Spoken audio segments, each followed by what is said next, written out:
Hello friends and welcome back for episode 40 of our Terraria 1.3 Let's Play. How wild is that? We've already gone through 40 episodes in this series, which is roughly slightly less than half of what I had on the last series, and we're already nearly at the end of the game. Well, I know we're doing a little bit of waffling now when it comes to progression, but I'm doing it partially, well, on purpose and partially because I actually just want to. I didn't want to rush the end of the game because, well, we've got all this stuff to still see and do, and there's plenty of potential for creativity, as is evidenced by, well, not only this golden bunny here, which we're going to go ahead and grab into a little satchel and bring home for later, to put in a, enclosed tank so we can basically watch it live its life out. And, yeah, but this big old plane, I think this is where we're going to end up building our new homestead soon enough. I know I've been teasing it for ages, and I've been walking through it for ages too, but it's gonna really happen, I promise. Anyway, what's on the docket for today? Well, first things first, I want to actually do what we tried to do yesterday, but do it more properly, and I had some really good suggestions about ways that I could deal with the UFO, and I think we're gonna try out a few of them. One of which is actually just kind of silly that I didn't even think of it, and it's such a good idea. We're gonna take our piranha gun, which happens to be hasty, and we're going to try shooting the UFO with it once it gets to phase 2, then we're just going to go in our house for a while. The other idea that we can use is we'll build a little wooden structure up around here somewhere. It really doesn't matter where I put it, honestly. And then we'll just stick a little yo-yo out and just ding the thing for a while and see what it does. I think that'll probably work as well. So, basically what I need to do right now to start us off is I want to head over to the ocean. I'm going to actually take the ground route this time, just because, well, it gives me a chance to show off my sweet unicorn for once. Also, it lets me check the ground for strange plants, and we can just kind of bask in the glory that is our Terraria world, as it is unsettled mostly still. Of course, there are some ground areas that are slightly inconvenient for our traversal means, but what are you going to do? Maybe we'll be flying over this by the end of this episode. We'll see. We'll see what happens. I should mention I've only got one strange plant to unbox for at the end of the episode. Again, they've been coming up fairly infrequently lately, and I'm not sure what to feel about that. But, I can't really help it, so we just have to roll with the flow.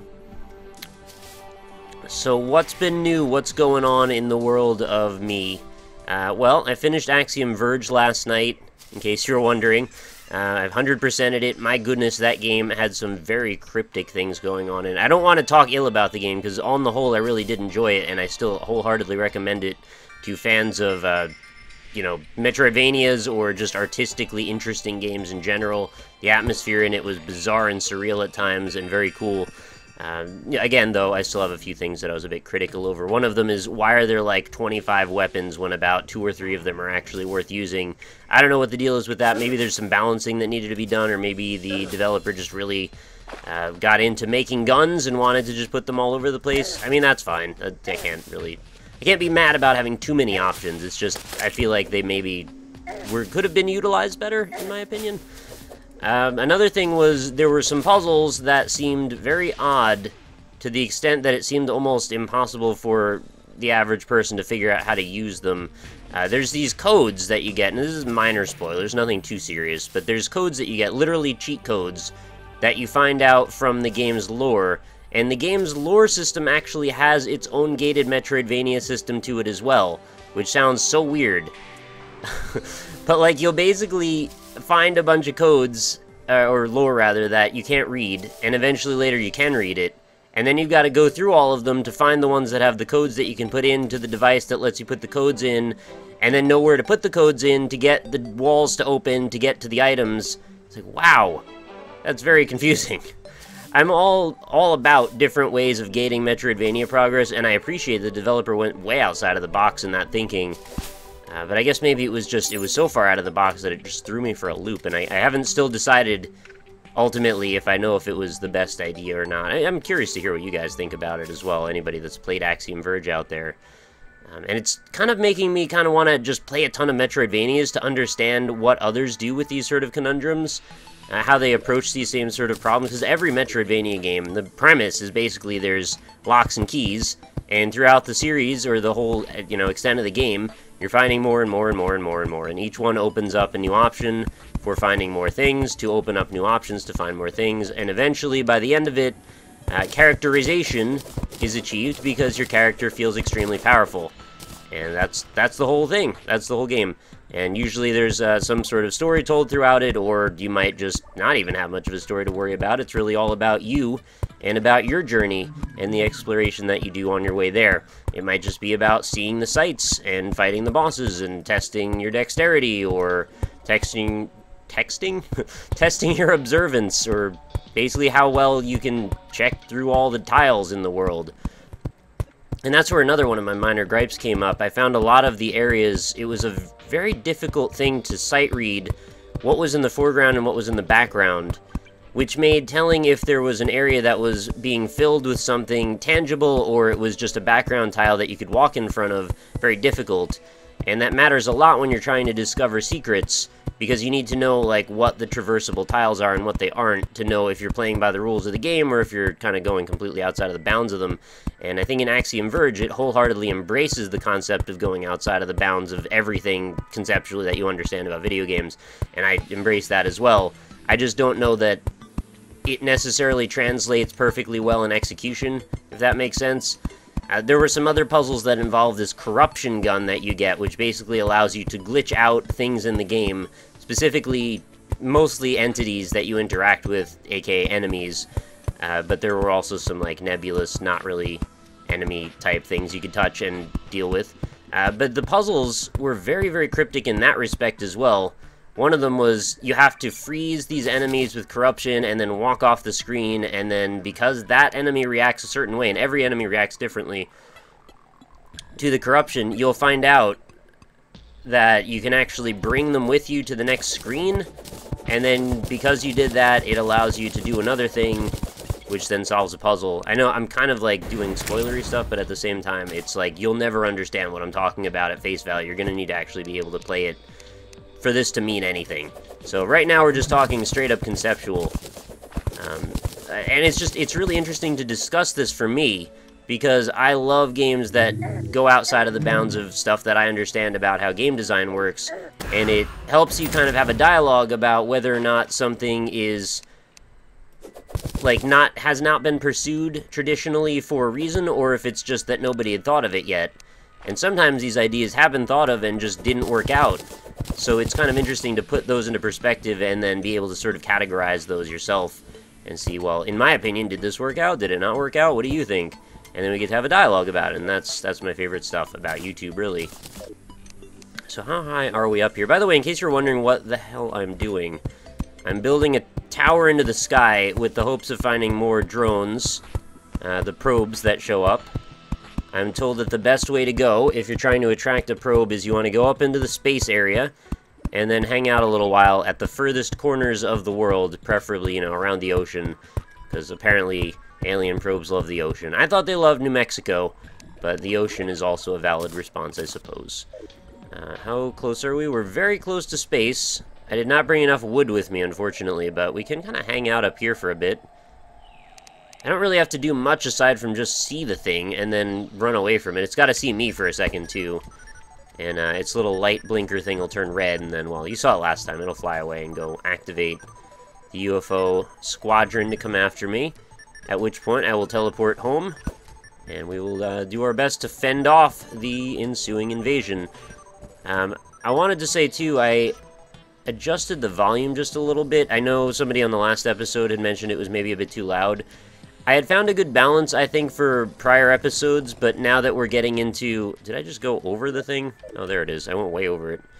Now that we're getting to episodes that are very focused on combat, the constant clicking, clacking, and varieties of pew sounds are a bit overpowering, so, you know, I took it down a little bit. I think ultimately what would be great is if you could, like, run, and maybe there's a way you can even do this, and audio engineers in the comments, please let me know. I may be hesitant to implement this, but I'd love to know if it's a possibility, so I at least start to look into it. Is there a way that I could, like, run the game audio through a preamp located in my computer, aka, like, preamp modeling software, and then use it to adjust the live audio versus my voice, so that way I'm always, like, 80% louder or 20 or 40%, I don't know, I haven't decided what the good percentage is, probably 40 or 50% louder than the game audio, because that would be super optimal then. I know probably just want to buy a mixing board if you're going to do something like that, and that's also probably something I should think about doing. But I've gotten away with this blue Nessie for ages. Lately, though, I feel like I might need to start investing again in equipment. It seems like everybody around me that kind of got in on their, like, entry-level, not pro audio gear, but, like, entry-level, not consumer-grade gear. It might still be upper-tier consumer-grade audio gear. Is that what we're going to land on that? Maybe it is.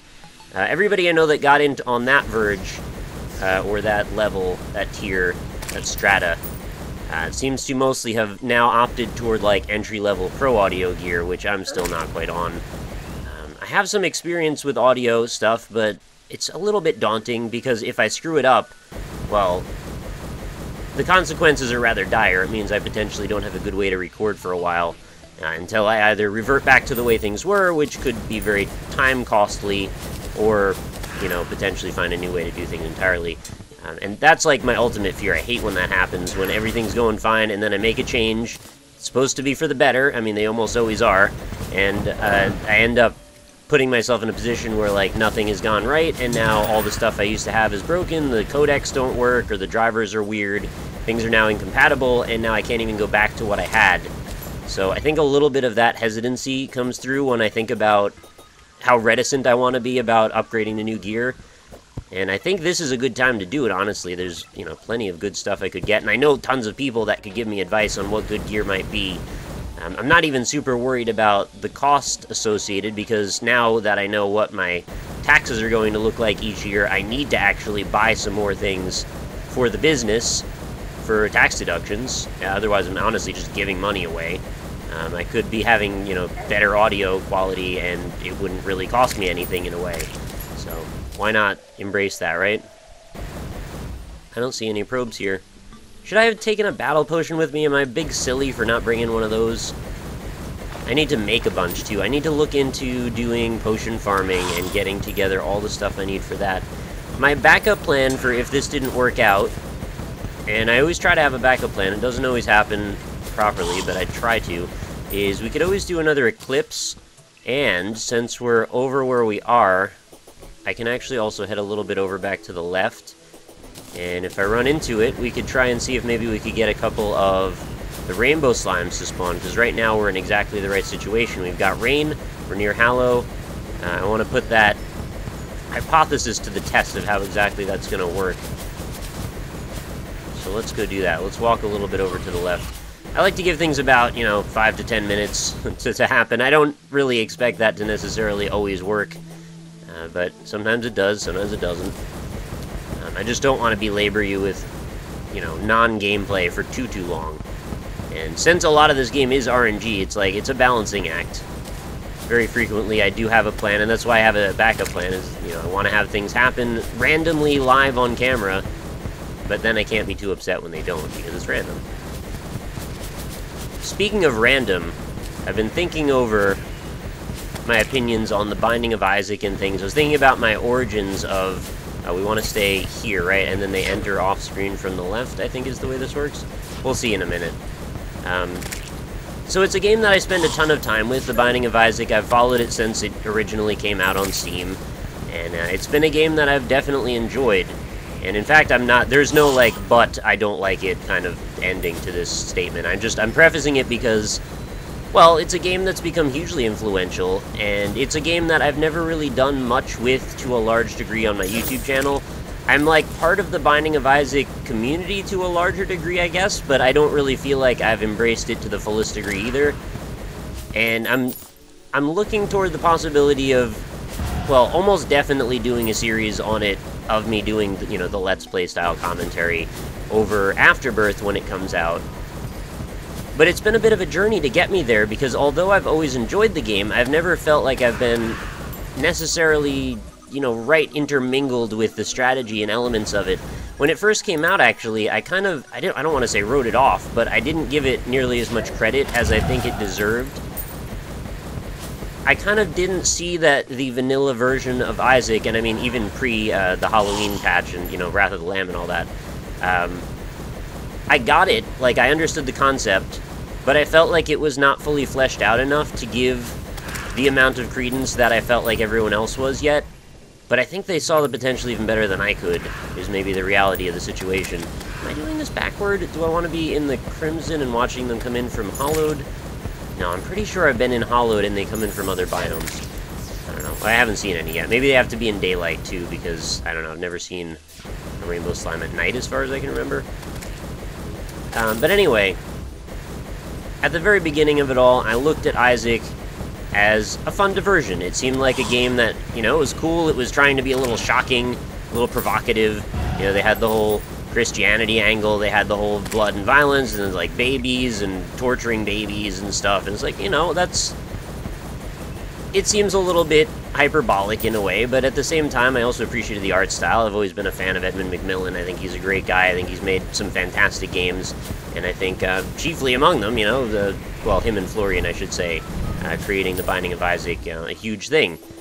As we got toward Wrath of the Lamb, I was like, you know what, this game could have some legs. I'm starting to see some strategies emerge. I'm starting to see a lot of people pick up on things that I wasn't seeing that make this game a little bit more intricate, a little bit more interesting than just like what I thought it to be from face value.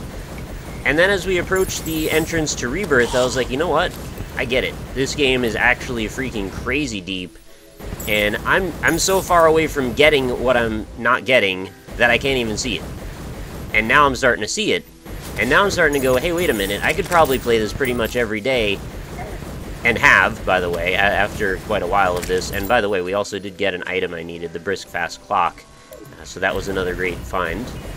Kind of random, we just happened to be farming here and it turned out. But after spending a lot of time playing it, I'm like, you know, this actually, I get it, this really makes a lot of sense to me. The amount of strategy involved and the amount of potential for high-level play here is crazy. Seeing people start to do speed runs was another thing that I at first kind of dismissed a little bit. I went, hey, like, I get it, this is fun to speedrun, you can play any game quickly, but you're essentially speedrunning RNG, so like, what fun can you have with that? Well, let me tell you, mister, after you start to get way down into the meta level of The Binding of Isaac, and you start to be able to increase the pool of knowledge you have to such a degree that there are very few curves that it can throw you, that you won't have some sort of mental arithmetic that you can run to be able to min-max your situation and get out of it alive. Once you get to that position, the idea of speedrunning, it actually makes a lot more sense, because it becomes not so much a test of RNG, but it becomes a test of patience and adaptability and quick-witted knowledge, I suppose, is a way of saying it, where you can see a bunch of options that are like an unspoken language and learn to be able to adapt through them very, very quickly, while also performing incredibly dexterous moves in the game, because there are rooms that are extremely difficult to navigate, some of which are very demoralizing. You could have very low damage and fire rate and find yourself in one of those rooms with the, you know, walking hosts, where there's the auto-fire turrets, and really, you can't kill them very effectively, so you've got to dance in and out of the bullets for, like, an hour. Not really an hour, like, for 3 minutes at tops, most likely. And eventually, you'll hopefully come out the other side of it in a position where you went, hey, it seemed unattainable, but it was doable. So what other things seem unattainable but are doable? Basically, The Lost is where that concept comes in. It's the ultimate extrapolation of that concept. How far can you push this idea of what is unattainable but actually doable? Yeah, how about we just beat The Binding of Isaac without taking any damage for the entire game and have no ability to gain health? Alright, that seems like a really rough idea on paper, but as it turns out, a lot of people can do it. I myself am not amongst those people still. Oh, we got another blessed apple for a second unicorn mount. I was hoping that eventually I could attain that status, and at this point in the game, I am only a handful of achievements away from having 100% victory over The Binding of Isaac Rebirth. I still have not attained that victory. I am missing the Super Meat Boy achievement, which is like ultimate RNG cluster, you know what, because basically what you need to do is get a really, really lucky draw at the very beginning of a run, and then also within that RNG, there is sub-RNG, random number generator, by the way, that's what RNG means, in case you didn't know, kind of holding you back from potentially getting a successful run in that respect. So there's like 2 levels deep on that. And not only that, but it's 2 levels deep from the premise of it being either Isaac or Bandage Girl, or rather, Meat Boy or Bandage Girl, because it's a 50% chance when you kill a horseman, you will either get one or the other. So you might actually have all the right stuff, and I actually had this happen to me. I believe it was a bug and they patched it.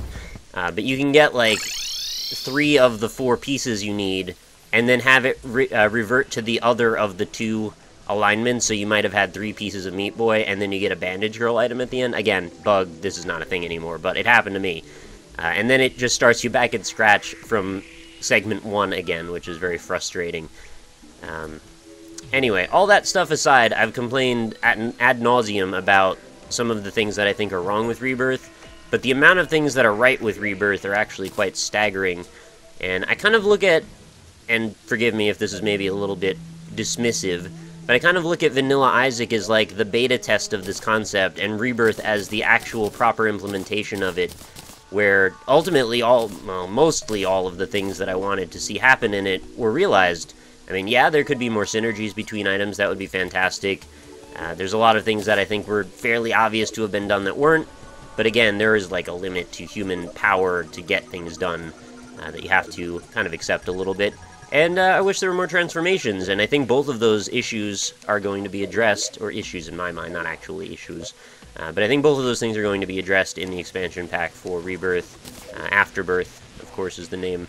Let's actually pop an Eclipse tablet here and see if we can get the item that I was after last time. I want to grab another battle potion, right? Do I have that with me, or did I put it back? I think I put it back.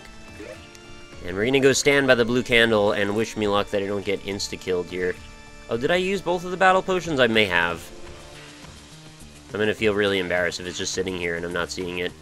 Pretty sure I had it, like, right there, and now it's not. So, alright, that's fine. We've got blue candles over here anyway. Let's roll with that. So anyway, why did I get through all of this incredibly deep talk about The Binding of Isaac? Well, I just wanted to pay it its proper respects. It's a game that I've played nearly every day on the Northern Lion Live Super Show. Well, every day out of 3 days per week. For the last year or so, and I'm not even remotely bored or tired of it. Every time I play the game, it's like still refreshing somehow, and I think that's a testament to incredible game design, that you can make something that is designed to be played that many times and have it still feel fresh to some degree. And I feel like it's kind of the ultimate procedural game in a way, because that's just incredible to me that you could pull that off. I've been looking forward to some other procedural games coming out, stuff like Chasm or Enter the Gungeon. I was even just talking about Tower Climb earlier today. Was that a pin? Or a nail, rather? A pin. We're still in Binding of Isaac mode. And it was, and didn't drop anything. But yeah, I was talking about Tower Climb just earlier today as a game that I've been looking forward to for a good while. And I kind of forgot about it for a while, and occasionally this happens with developers. A game will go off the radar, and then it's like, wait a minute, what happened to that game? And then I'll look into it kind of casually, and I went to their Greenlight page, and I was like, yeah, the last update was like April 2014, so like a year and almost a half ago. So yeah, I was tweeted, I was like, hey, what's up with Tower Climb? Is it still going? I should have just like looked at the, you know, dev site or like tweeted the developer, but I didn't. Instead, I just tweeted to everyone like a big jerk. But yeah, apparently on their forums, they're like, hey, this game is almost done. Oh, sweet. So that's another one that we can look forward to. In case you're not familiar, Tower Climb was actually a game that I played a little bit toward the origins of my channel, actually, like earlier in late 2012, early 2013, I think was around that when that happened. And it is a game that I think has a ton of potential also to be very replayable. The premise being, like, you have this very limited moveset, and your character has to ascend this seemingly endless, randomly generated tower of all kinds of problems and dangers. And I don't think it was one-hit kills, but it was like, damage you take is very detrimental to your health. And very quickly, it goes from everything's fine to you're dead. And I find those to be somewhat rewarding at times. Other times it can be a bit frustrating, but in that particular implementation, it was very well done, and I was having a lot of fun with it. I mentioned Chasm also. That's a kind of a 2D procedurally generated Metroidvania created by Discord Games, and it's one that I've been looking forward to for like 2 years now. I got to try it a little bit. They've had like an early build that's out, let you explore like the first 2 floors of it. It's like the ultimate Metroidvania meets what do I want to say? Diablo, I guess? Because it's got a bit of a loot grind mechanic to it, which is something I'm such a sucker for. Oh, we got an oddly godly Eye of Cthulhu, which is a lot better than the regular one, so let's swap those out. We've got a freaking baller yo-yo right now. What am I doing, by the way? If you're wondering, I'm trying to get those merfolk guys to drop their seashell, which is a very strange thing to say, but I am trying to do it, and I want to get as many of them together as possible, which is why I'm standing near this blue candle. I want to get the creature spawn rates up a bit. It's not going quite as high as I'd hoped, but, you know, you can't have everything. If I had another battle potion, that would have helped. Correct me if I'm wrong, but I had heard this was disproven. You used to be able to hold one blue candle and also have one in the background. I believe those don't stack anymore. I'm pretty sure I read that. But, again, some of these old memes die hard when it comes to... It's not even a meme, but just, like, myths, I suppose. Things that you'd heard once and then forgot to check up on, and then... Well, there's so many of them in Terraria, it becomes very difficult to actually fact-check everything. Some of it, even in execution, can be just based on bad RNG. You can feel like you did a thing and it disproved something, and then as it turns out, you just had bad luck on that particular instance of it, and then you still don't know the truth. That happens to me more times than I can count, especially with this series. People correct me on something stupid I did, and then all of a sudden it's like, oh, well, it was only stupid because I had bad luck. Well, what can you do? Oh, I wanted to shout out the person who said, why won't you ever hit H before you're about to die? I really do that. You should probably watch more carefully, but I do that. Just sometimes my potion's on cooldown, or sometimes I actually mash in the general direction of H and I just don't hit the button properly. I mean, it's actually been like an execution problem for me sometimes. Not the end of the world or anything, and ultimately dying doesn't have that serious of a consequence for the most part. It does when you're fighting a UFO and you don't want it to despawn, yes.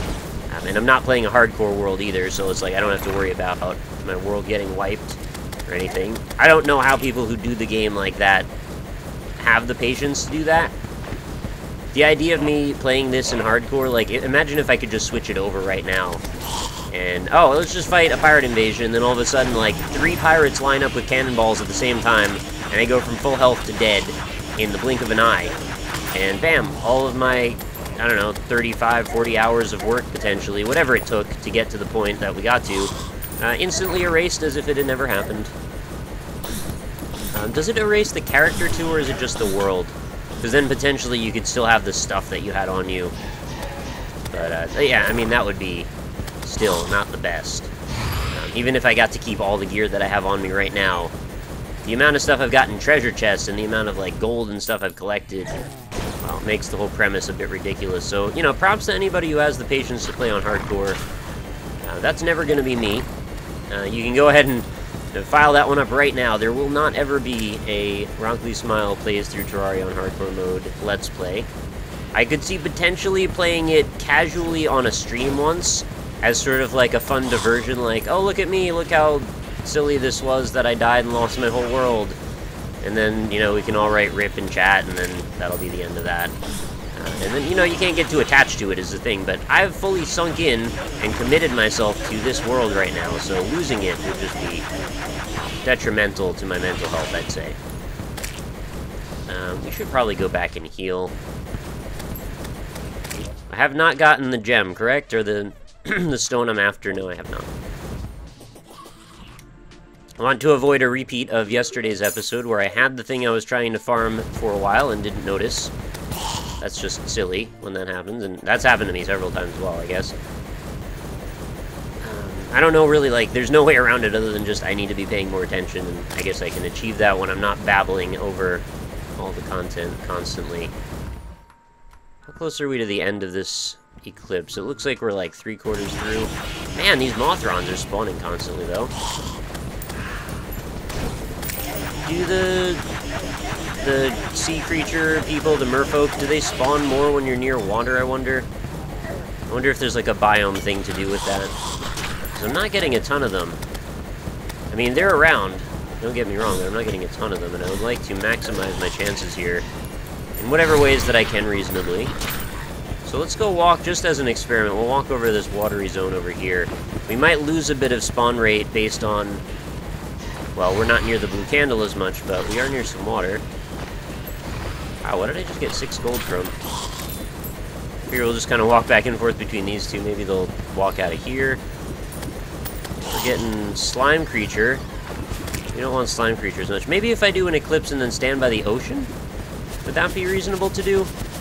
Maybe we could kill 2 birds with 1 stone. We'll go get merfolk up by the ocean, and then we also have a chance at running into the UFO probe. But then if I find one and we're like 35 minutes into the episode, then it's like another 15 minutes waiting for the UFO invasion to end. So I don't know, maybe that's not the best idea. We could try that on another episode if we want to try and maximize our opportunities. Not get it there, right? No. Oh, we got a nail gun, though, which is a new item I haven't seen. I don't have any nails, though, on my character, so I guess I can't really use it right now. Let's get back over here. Pretty sure the moth will follow us to the ends of the earth, so no worries about that despawning. I don't even know that there's anything else I want to get from this moth, either. I've gotten its wings, and I've gotten its yo-yo. Because moths have yo-yos... Oh, it shot at an egg. And I got the moth's yo-yo, and that's fine. Interesting thing in the comments, I didn't think about this until I had read it, but apparently in the UFO invasion, like, there's not really much of anything that drops that's very cool from anything but the UFO. Which seems unfortunate. It seems like a bit of a missed opportunity there, but maybe this is something they'll patch in future iterations, that maybe there could be other cool items, and maybe they just kind of wanted to get the UFO invasion implemented sooner than later.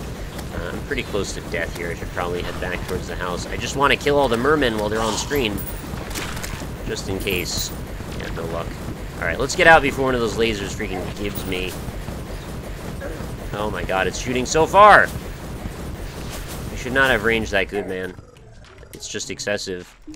I think we're roughly a few moments away from this eclipse being over.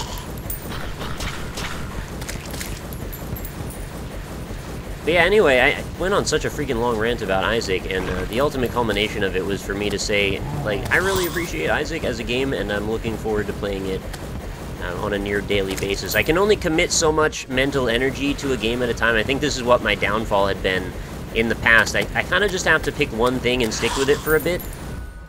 I don't know how people do it, that they have, like, oh, like, I'm X-YouTuber and I'm running 3 daily series and also, like, 5 semi-daily series, and I can keep track of all the games, and I can manage playing them all, and I can manage my enthusiasm for all of them. I can't really pull it off somehow. I don't know what that's about. I can, like, devote as much energy as I can to, right now, that being Terraria. If I want to, I could go all in on indie impressions, but I don't know that I can do both. And I'm thinking what's going to happen is when we get towards the end of the Terraria Let's Play, I'll probably transition over to playing a lot of Chasm, provided the timing works out. I don't still know when exactly that game is due out, but once I get the opportunity, I will be all over it. I'm also really looking forward to playing a lot of Enter the Gungeon, and I feel like perhaps I could do, like, alternating days Enter the Gungeon. Man, I actually might be able to do, like, 4 different games at the same time. So I'm really enthusiastic about all of these games. I want to play more Tower Climb, I want to do Enter the Gungeon, I want to do Afterbirth, and I want to do the one I was just talking about. Yeah, so, I mean, maybe I'll get all of that stuff in. I have a lot of ambitious plans, and I've done this a number of times where I say, hey, I really want to do all these games, and then I end up just picking, like, one of them and sticking with it. But I think I should give it a try. I think that would be a lot of fun to get all those in. Occasionally I think too many things at the same time and then my brain just shuts down. You ever do that? Trying to have this conversational moment here and then I just blank on the name of the game that I was just talking about like 3 seconds ago because my mind is just too overcome with thoughts. It's pretty silly. Okay, so I guess we've kind of finished off the eclipse. We didn't get the item we were after. I don't think. Just double checking to make sure. No, we didn't get the item we were after. We didn't find a probe today, but we did have some fun conversation, and we did get an alarm clock, just by virtue of happening to walk through an area that I was trying to go to for another reason, which was to farm the rainbow slimes. We didn't get that either. So let's take our brisk fast clock, let's bring it up to this fellow up here, ask him what can be done with this thing. What do you want me to put with this? We want a trifold map to make the plan. I feel like there's an okay chance that I had a trifold map already, but let's go double check. You need to go. What did I get for money on that? 68 gold. That's actually not bad at all. Oh, I didn't mention this to you guys, but I spent all my money again. The traveling merchant showed up, and I bought a diamond ring. It was 2 platinum. I bought it because I hadn't seen this item before, and I have a feeling that it probably won't show up again for a while. So I decided, let's just buy it. If it costs me money that I don't have in the long run, that sucks, but I will make it all back eventually, and that's okay. No trifold map there, and oh man, I just don't have one yet. So I've got one of the 2 things that I need, but I don't have the other thing just yet. So let's put this in here. That sucks. I really thought I had one for some reason. Alright, well, we'll have to look into that for the next time. We're inching ever closer to accomplishing what we needed to accomplish for building the Ankh Shield. It's been a process. It will continue to be a process, but we'll continue to mix it up, I guess, on the episodes for now.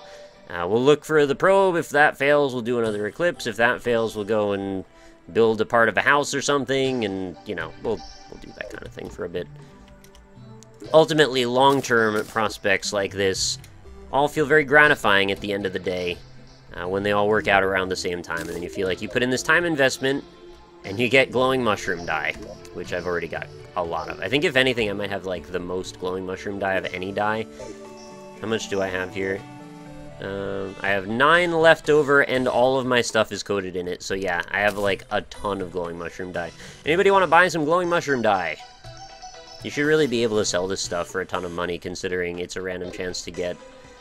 Also, glowing, or strange plants, rather, should also be able to be sold for a ton of money. Actually, I don't know for a fact that they can't, so maybe I should watch my freaking mouth before I start saying stuff like that. Keep accidentally spreading misinformation. I'm not doing it on purpose, I promise. I'm silly sometimes. I'm just gonna do one more quick scope over for strange plants. Is that one right there? I can't actually see what that is. It's dark. Yeah, it is. Alright, so if there's one here, that means there's not going to be one elsewhere, because the amount of time... Well, there could be potentially one more, but the odds are fairly low. Let's also grab our tax money, 3 more gold. Alright, last minute clutch plays. What do you have for me? Shadow Flame Hades dye. I think that was a reasonably cool one. I think that's the purple flame one. Is that right? Really, really looking for it is the purple flame one. And I think that means I have 6, so that means I can make a full set out of this stuff, which is awesome. Shadow Flame Hades dye. Wait, I already had 6.